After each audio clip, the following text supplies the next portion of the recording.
The explosion hit like a cannon. For a split second, no one knew if it was part of the show or the end of it. A blinding column of fire shot 20 feet into the air, devouring the left side of the stage in orange fury. The shockwave rattled the steel barricades and blew the first row of fans backward. Screams tore through the night, mixing with a fading echo of Beat its last guitar riff. The lights flickered. The speakers popped. Smoke rolled out in black waves, curling around the scaffolding like a living creature. And then silence. The music stopped mid-beat. The band froze. All that remained was a crackle of burning plastic and the terrified screams of 70,000 people. Michael Jackson stood at the center of it all, framed by chaos. His black fedora had fallen off. His jacket glimmered with the reflection of the flames, and his face was bathed in flickering gold. For a moment, the king of pop looked like he was standing inside the gates of hell. Fire on stage left. Fire on stage left. A voice screamed over the crew's radio channel. Technicians dashed across the catwalks, pulling fire extinguishers from the wings. Stagehands tried to drag cables out of flames, but they were melting like spaghetti. Michael didn't move. He stood perfectly still, breathing through the smoke, eyes fixed on Inferno as if trying to understand it. The audience was still screaming. Tens of thousands of terrified fans shouting his name, calling for help, some crying, some trying to run. The massive stadium that had been filled with cheers seconds ago now echoed with panic. "Cut the power. Cut everything," shouted the tour director through a headset backstage. The lights dimmed instantly, plunging the stage into half-darkness. The giant LED screens flickered to static. It was like watching the world collapse in slow motion. A dancer stumbled, coughing, her costume streaked with soot. Two guitarists dropped their instruments and ran. The pyrotechnic operator, still gripping the detonator box, was frozen in disbelief. Someone had misfired one of the main flame canisters. Too early, too close. And the resulting backdraft had ignited a curtain panel. Within seconds, the silk banner that had once displayed dangerous tour was now a vertical wall of fire. Michael's security detail, 3 men in black suits and earpieces, charged onto the stage. "Mr. Jackson, we have to go now." But Michael raised one hand. His voice was calm. "Not yet." The guards hesitated. The entire crew had seen Michael's perfectionism before, his obsession with every note, every light cue, every move. But this was different. This wasn't choreography. This was danger. "Michael, we got to clear the stage," the stage manager yelled, coughing through his headset. "The structure's compromised." Michael turned his head slowly, eyes hidden beneath the brim of his hat, and said the last thing anyone expected to hear. "Cut the music." The order echoed through the stadium. The band stopped. The backup track ceased. All that remained was the sound of the fire roaring like an angry god. Michael took a breath, stepped forward, and did what he always did in crisis. He performed. "Everybody, please, stay calm." His voice boomed across the PA system, clear and commanding. No fear, no panic, just authority. Tens of thousands of terrified fans froze in place. He repeated himself, slower this time. "Nobody panic. Everything's under control." Even the firefighters, racing up the ramps with hoses, paused for half a second, as if mesmerized by the steadiness in his voice. Behind him, the flames were dying under a spray of white foam, but smoke still billowed in choking clouds. Michael covered his mouth with one gloved hand and walked forward, stopping at the edge of the stage. The front row fans were reaching for him, tears streaming down their faces, shouting his name. He pointed at them gently. "Don't scream," he said. "Just hold up your lights. Let me see you." At first, no one understood. Then, one by one, small lights began to flicker on, phones, lighters, wristbands. Within 30 seconds, the darkness was filled with tiny stars. 70,000 of them. The transformation was surreal. Where there had been chaos, there was now beauty, soft light, and steady silence. Michael stood in the middle of it, motionless, backlit by the faint glow of dying fire and the distant shimmer of moonlight through smoke. For the people in the stands, it was as if they were watching an angel reclaim a battlefield. A roadie stumbled toward him, eyes wide with panic. "Mike, We have to get you off the stage, man. It's not safe. Michael didn't turn. They need me more than I need safety, he said quietly. It wasn't arrogance. It was conviction, the kind that made you believe the world could stop burning if he simply willed it. He lowered the microphone from his lips, closed his eyes for a second, and whispered, "God, help me lead them." When he opened them again, something had changed. The fear that had rippled to the crowd was gone. The energy shifted from hysteria to awe. Firefighters finally extinguished the last flames, steam rising from the stage floor. The smell of smoke and burnt fabric filled the air, thick and heavy, but the danger had passed. Then, out of nowhere, the audience began chanting, "Michael, Michael, Michael." It rolled like thunder, shaking the stands, rising in waves. He didn't smile. He just bowed his head slightly, hand over his heart, and spoke softly into the microphone. "Thank you for staying. We'll finish this together." The crew looked at one another, stunned. The concert had been officially canceled 15 minutes ago, but no one was leaving. Not him, not the fans. Michael looked toward the band pit, where musicians stood frozen, waiting for orders. "Hold the set," he said. "No music yet." He turned to the audience. "This is our moment. Let's turn this into something beautiful." The crowd quieted, the lights still glowing like distant constellations. The camera zoomed in on his face, smoke-streaked, glistening with sweat, eyes shining with something deeper than fear. Resolve. And then he took a step forward, barefoot now, his shoes lost somewhere in chaos, and stood in the very spot where fire had erupted. The charred floor beneath him still smoked faintly. He looked down at it, then up at the crowd. "Fire can destroy," he said softly, "but it can also purify." The words weren't rehearsed. They came from somewhere deep, an instinct born from years of turning pain into performance. And in that moment, the entire stadium seemed to exhale. Cameras kept rolling, broadcasting live across continents. To the world watching, it looked like something supernatural. Michael Jackson, surrounded by smoke and stars, turning disaster into poetry. The band waited for a cue. That didn't come. Michael simply raised his hand and whispered, "Not yet." He turned to the crowd one last time and said, "We'll keep going, but first, let's breathe." 70,000 people obeyed. For the first time in concert history, an entire stadium fell silent together. No screaming, no music, just breathing. The synchronized heartbeat of a crowd that had seen fear and found calm in the eyes of one man. As the smoke thinned and the sky cleared, Michael took a single step back, lowered the microphone, and nodded toward the pit. "Now," he said quietly. The drums hit, the lights reignited, and the show, reborn from the ashes, continued. That was the night the world realized that even fire couldn't upstage him. If you are enjoying this story, please subscribe to support the channel. Smoke still lingered in the rafters like a ghost that refused to leave. The blast had burned itself out, but its echo lived in the trembling of the crowd. The stage smelled of melted rubber and ozone. Crew members were coughing, faces streaked with ash, their hands trembling as they checked each other for burns. But Michael Jackson stood in the middle of it all, untouched by panic, a pillar in the smoke. His silhouette was framed by the last flickers of flame, his sequined jacket half torn, the white glove on his right hand now blackened with soot.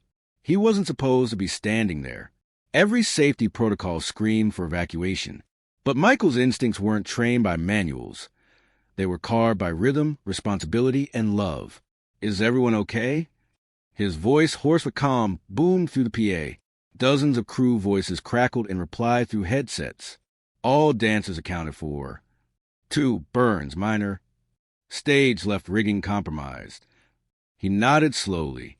Then he turned to the sea of terrified faces beyond the floodlights. 70,000 people still standing, still waiting for a sign that it was over. The crowd had stopped cheering. They weren't even moving. The shock had drained them into silence. Every pair of eyes locked on him, waiting to see what the King of Pop would do next. Michael reached for his earpiece. Cut the pyros. No lights, no cues, no tracks. We're going raw. The tour director's voice shouted through static. "Michael, the fire marshal says we need to shut down." Michael didn't answer. He simply raised his hand to the audience, his fingers trembling slightly under the smoke.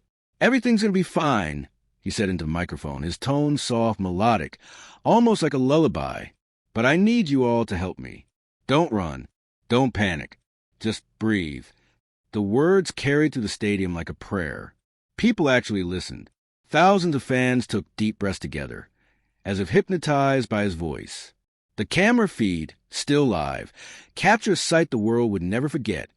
A superstar standing calm in the ruins, guiding 70,000 people through a collective act of courage. Behind him, the crew worked fast. Firefighters rolled out hoses, spraying what was left of the smoldering curtains. The band members, shaken but loyal, stood at the edges of the stage, watching their leader. Michael crouched beside a fallen dancer, placing a hand on her shoulder. "You okay, baby?" he asked softly. She nodded weakly, tears streaking down her soot-covered face. He squeezed her hand before standing again, turning back to the mic. "Ladies and gentlemen," he said, voice rising slightly, "you've just witnessed what fire can do. It can scare us. It can hurt us. But it can't stop us." The audience roared, not wild cheers, but something more primal, more emotional. A surge of hope cutting through fear. Michael looked backstage. "We got casualties?" A voice called back. "Minor burns, nothing critical." "Good," he said. "Take care of them first." Then, turning again to the crowd, he added, "See? Everyone's okay. That's the miracle tonight." The big screens flickered back on, showing a close-up of his face. Sweat and smoke streaked across his skin, his curls sticking to his forehead. But his eyes, those deep brown eyes, glowed with steadiness. He pointed to the stands. "You came here for music," he said softly, "but tonight you're part of something bigger. You're showing the world what love looks like under pressure." He looked down for a second, as if searching for something on the scorched floor, maybe his own center. Then he said, "Hold up your lights again. Let me see you." Within seconds, the entire stadium shimmered. Tens of thousands of tiny flames and phone screens glowed like a constellation. The wind caught the smoke, making the lights dance. Michael turned slowly, looking at them all. His lips trembled. "That's beautiful," he whispered, almost to himself. A stagehand ran up behind him, coughing. "Mike, the structure's unsafe, man. We have to clear the stage before it collapses." Michael turned, calm but resolute. "If it falls, I fall with it. But not before I tell him the truth." The man stared at him. "The truth?" Michael nodded once. "That fear doesn't own us. Love does." He walked back to the center. The floor creaked under his bare feet. Bits of ash floated down from the lighting rig, like black snow. The camera zoomed in again, catching a single tear cutting to the soot on his face. He lifted the mic slowly. "Do you feel that?" he asked. "That heartbeat you hear isn't mine. It's ours." A murmur spread through the crowd. Some fans began chanting his name. Others simply wept. Then, for the first time since the explosion, he smiled. Just a small, fragile curve of the lips, but it carried the weight of forgiveness, of grace. He gestured to the remaining members of his crew. "Let's check the sound system," he said. "We're not ending this night in smoke. We're ending it in song." "Michael," the sound engineer stammered, "the system's fried. Half the speakers are down." "Then we'll sing without them." The crew exchanged glances, not sure if they'd heard him right. But Michael had already made up his mind. "Bring me a mic that still works," he said, "and turn off everything else. No lights, no effects, no background track. Just us and them." The stagehands moved fast.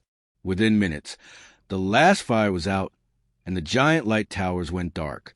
The stadium was reduced to a sea of candlelight and silhouettes. In that eerie half-light, Michael Jackson stood alone, barefoot, soot-streaked, and serene. The audience had never seen him like this. No makeup, no choreography, no perfection. Just a man facing 70,000 hearts and asking them to keep faith. He looked up at the stars through the haze.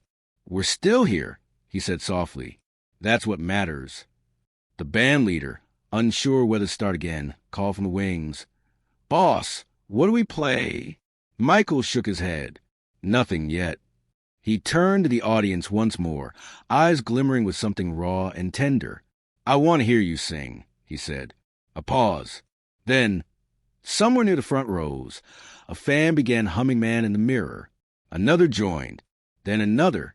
Within seconds, thousands of voices filled the night, rising from the ashes in harmony.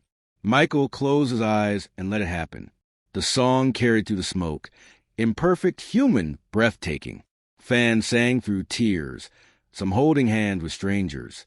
Security guards, exhausted, stood motionless, watching with open mouths.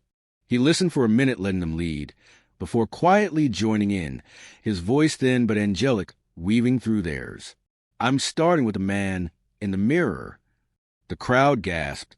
Even the news cameraman stopped filming for a second, stunned by the sheer purity of the moment. Michael's voice was shaking, cracked from smoke inhalation, but it didn't matter. It was real. By the chorus, the stadium was united again, not in spectacle, but in spirit. The chaos was gone. The fear had been turned into something sacred. And when the final line faded into silence, Michael whispered into the mic, "You did that. You turned the fire into light." A wave of applause erupted. Not the screaming frenzy of a pop concert, but the reverent, trembling gratitude of people who knew they had just witnessed something holy. Michael lowered his head. "We'll take a short break," he said, "and then we'll finish what we started." As he turned to walk off the stage, one of the firefighters, still in his helmet, soot-streaked and wide-eyed, called out, "Mr. Jackson, you calmed 70,000 people tonight." Michael stopped, looked back, and said, "No, love did." And with that, he disappeared into the smoke. But for everyone in that stadium, the memory stayed. The night the king didn't just control a crowd, but healed one. The air was still heavy with smoke when he came back. 15 minutes had passed since the explosion. 15 minutes of uncertainty, whispered prayers, and trembling hearts. But then, just when most people thought the night was over, a single white spotlight blinked to life, piercing the haze. And there he was, Michael Jackson, barefoot, no makeup, no jacket, no fireworks, just a man in a simple white shirt, standing alone in the center of the scarred stage. The crowd erupted, a tidal wave of relief and disbelief. The camera zoomed in as he raised a hand, asking for quiet. Slowly, the roar dimmed to a low hum, then to silence. "Thank you," he said softly. "Thank you for staying." His voice trembled, not from fear, but emotion. He looked around at the blackened floor, the melted light rigging, the faint trails of smoke still curling through the rafters. The air still smelled like burned metal. But in that moment, the stage felt sacred, like a battlefield where love had conquered fear. He looked back at the crowd, eyes glistening. "We all saw the fire tonight," he said, microphone shaking slightly in his hand. "But you know what I saw?" He paused. "I saw people care for each other. I saw strangers hold hands. I saw love." The audience went still again. Even the wind seemed to stop moving. Michael took a deep breath and gestured toward the musicians huddled near the back. "No lights, no tracks," he said. "Let's start with a heart." The band leader blinked. "What do you want, Mike?" Michael smiled faintly. "Nothing big, just a piano." A stagehand rolled out a portable keyboard, its casing still streaked with ash. Michael ran a hand over keys, testing them. A few notes rang out, soft, pure, imperfect. He nodded. "This one's for healing," he said. Then, without any introduction, he began to sing "Heal the World." No backing vocals, no production, just Michael's voice, raw, tender, and cracked from the smoke. It was fragile, but it had power, the kind that made 70,000 people forget they were breathing the same air that had nearly burned them alive. Think about the generations. The melody wavered, then steadied. His voice climbed, soft but unwavering. Fans began raising their lights again, not as spectators this time, but as participants. Thousands of tiny stars flickered into life across the stadium. And say we want to make it a better place. The camera crews, still broadcasting live, captured the moment, the contrast between the charred stage and the sea of glowing humanity. Around the world, televisions flickered with the image. Michael Jackson singing barefoot in the aftermath of fire, surrounded by smoke and candlelight. News anchors went silent. Commentators stopped talking. The feed was too powerful to interrupt. Halfway through the first verse, his voice cracked. He winced, then laughed softly into Mike. "Guess the fire tried to take my voice too," he said. The crowd chuckled through their tears. But then he lifted his chin. "Not tonight." He started again, stronger. "Heal the world, make it a better place." This time, the crowd sang with him. Tens of thousands of voices, shaky, off-key, but unified. The stadium transformed into a choir. Firefighters stood still, helmets under their arms, humming along. Security guards wiped their eyes. Crew members who had nearly fled minutes ago now stood side by side, singing, even from space.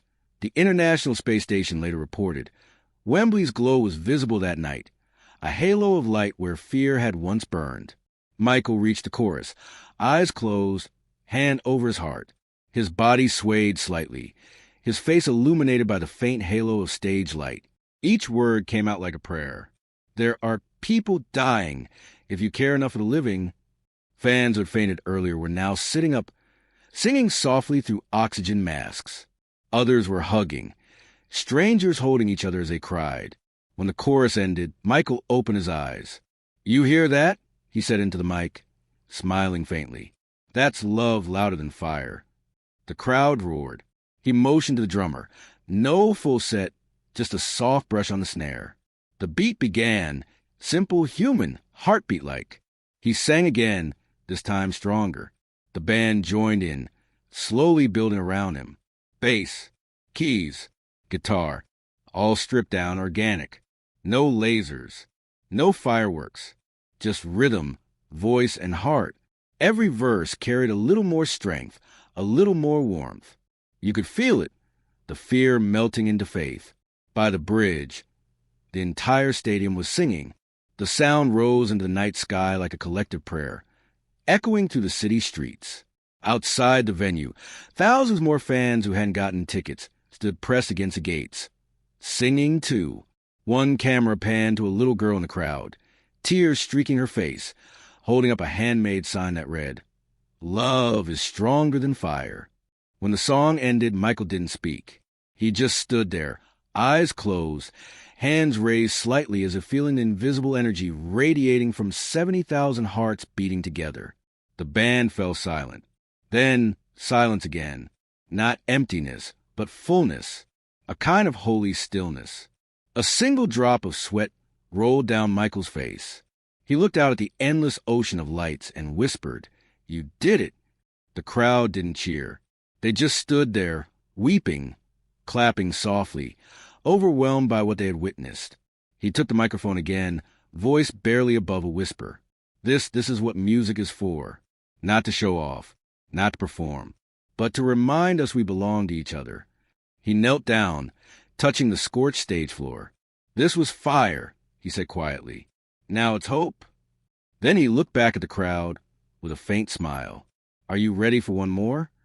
The audience screamed in agreement, this time not from hysteria, but from unity. Michael turned to the band. "Let's do Will You Be There." No effects, just soul. The band nodded. The piano began softly. The first few notes rang like bells.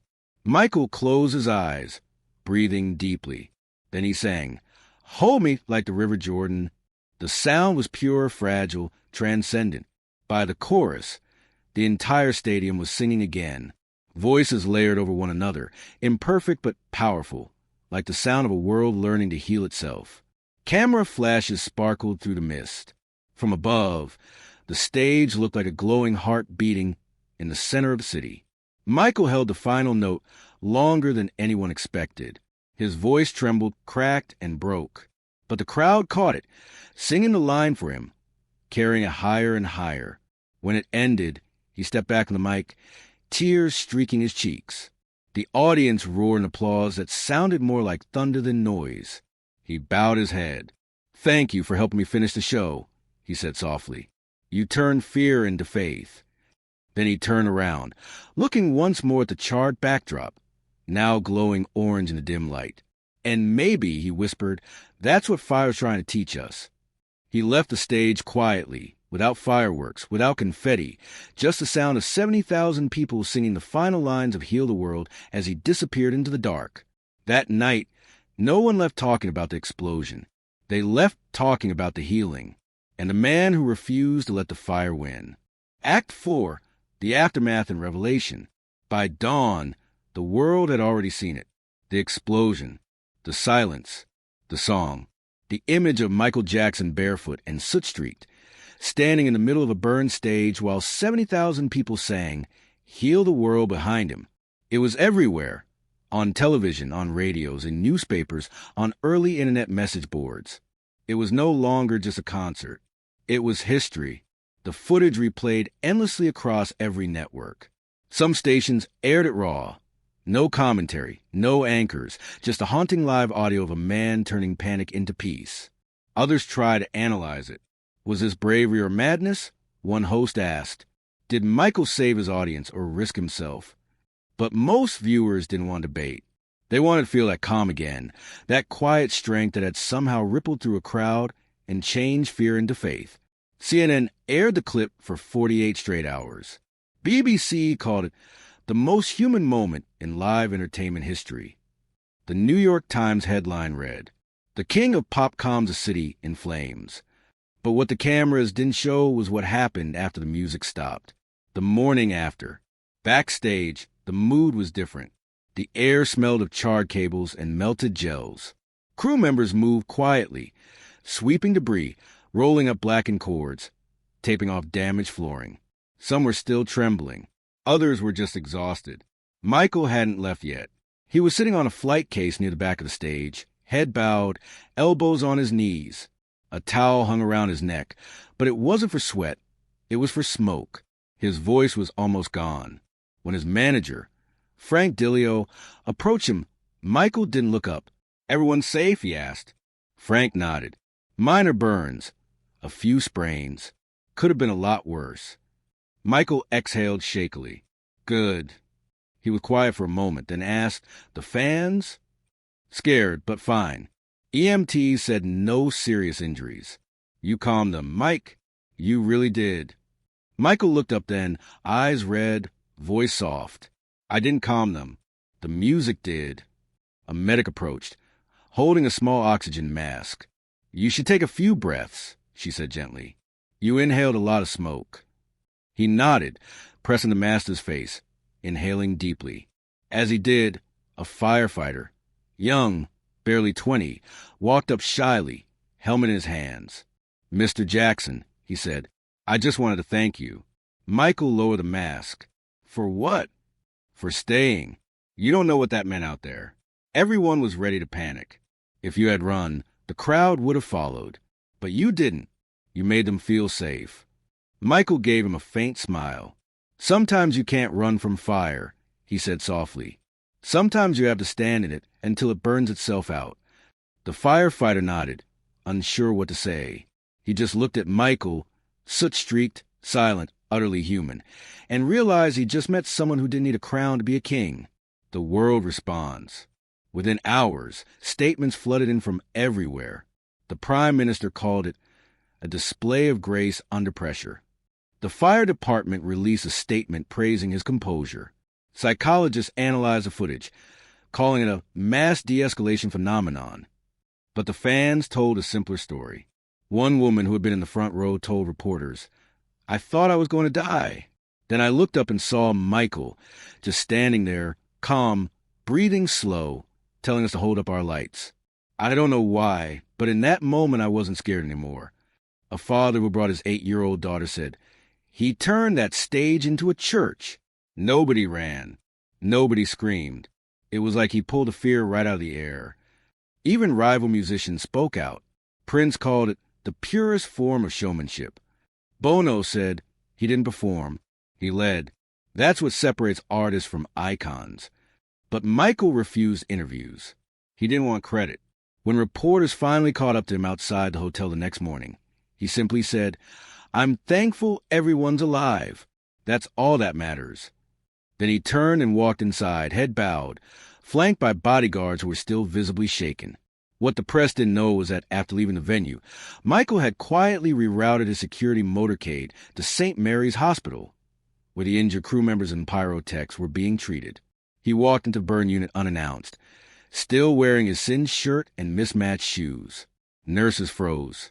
One whispered, "Oh my God!" Michael smiled weakly and held a finger to his lips. "Please," he whispered. "No photos." He visited every injured staff member, one by one, sat by their bedsides, asked their names, thanked them for their courage. He left handwritten notes for those who were unconscious, each one ending with the same line: "You helped save the show and the souls who saw it."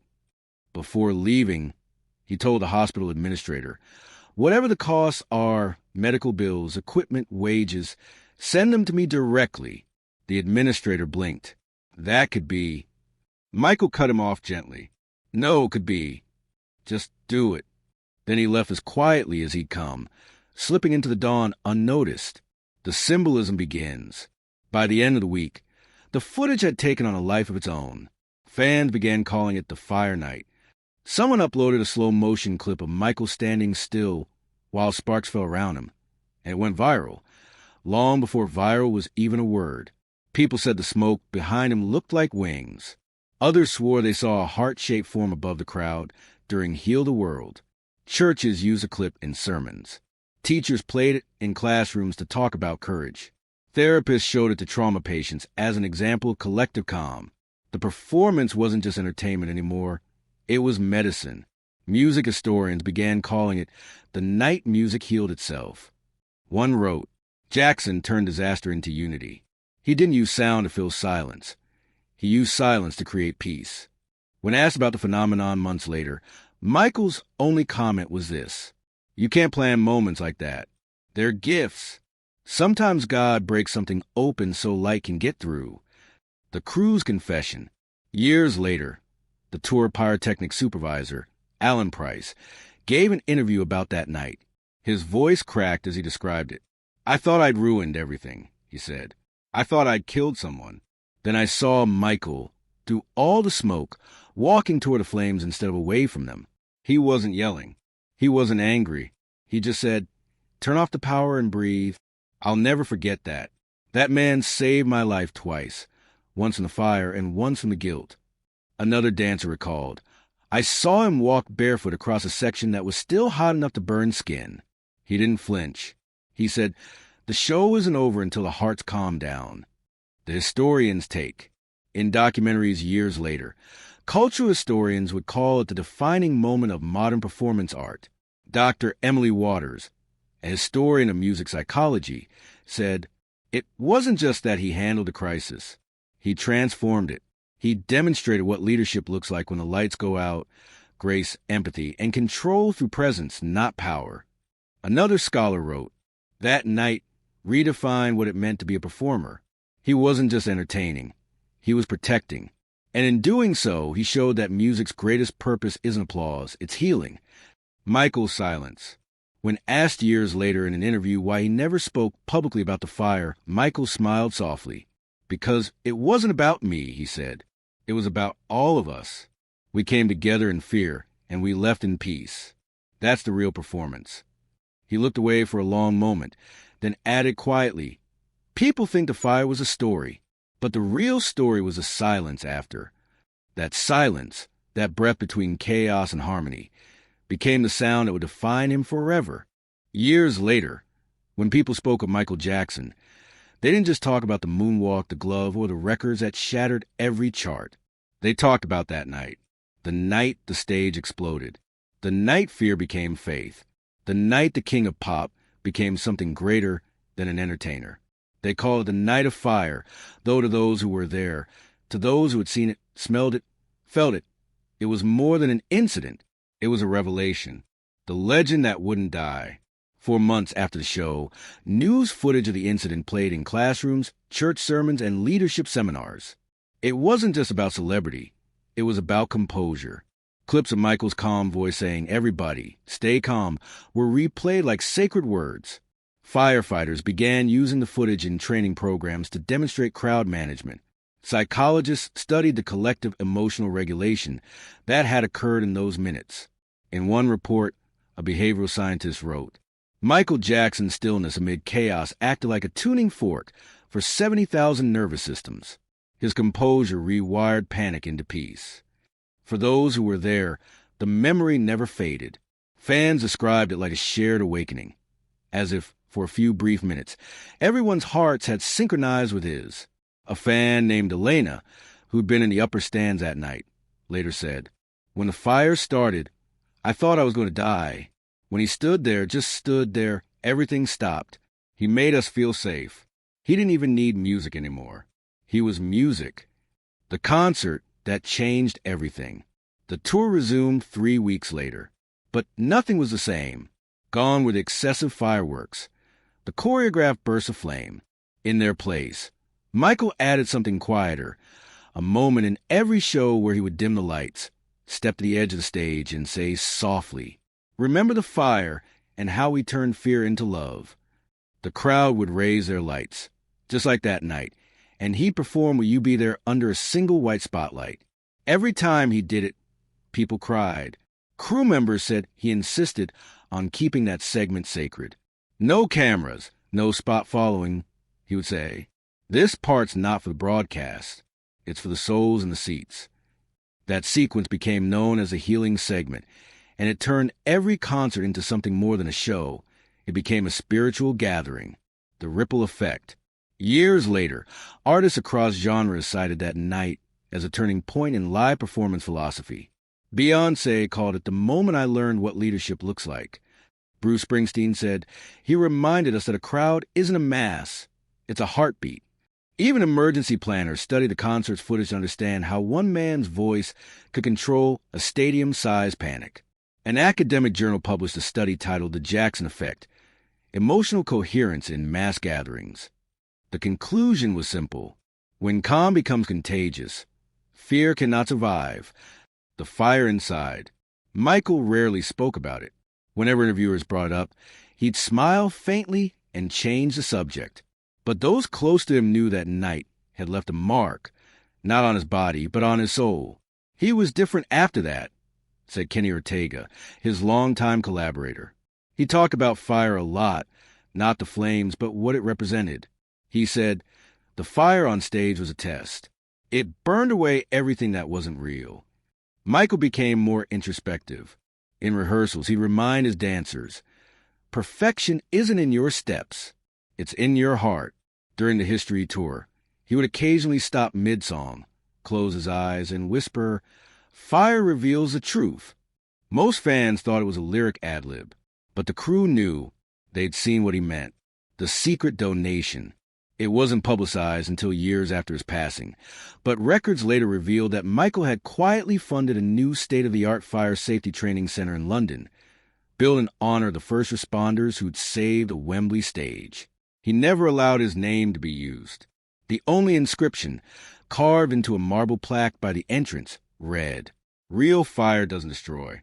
It reveals. Every firefighter who trained there knew where those words came from.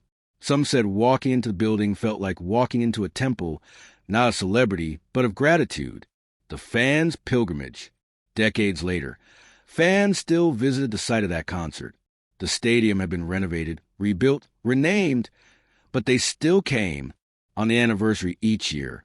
They gathered outside, holding candles and singing Heal the World as dusk fell. One year, a massive LED projection appeared unexpectedly on the stadium wall, a black and white clip from that night. Michael standing barefoot amid smoke, whispering, We're going to be all right. No one knew who arranged it. No one claimed responsibility. But for 10 quiet minutes, the crowd sang in unison, their voices echoing across the London skyline. Then the projection faded, replaced by a single glowing word, love, the message that endured. In his final interviews, Michael reflected on that night. Carefully, quietly, I learned something from the fire, he said. I used to think the stage was power, that the lights and the sound made me strong. But when everything burned and I was standing there with nothing, no music, no show, the only thing left was love, and that was enough. He paused, eyes distant. Sometimes the universe has to break the lights so you can see what's real. When the interviewer asked what he wanted people to remember most, he smiled softly. Not the explosion, the silence that followed. That's where the healing began. The world remembers. After his passing, that night was rebroadcast worldwide in tribute. The footage was remastered, color balanced, digitally restored, and premiered under the title The Fire That Healed the World. Critics wept openly at the screening. Even journalists who'd spent years dissecting his controversies found themselves silent. The documentary ended with slow-motion footage of that now immortal image.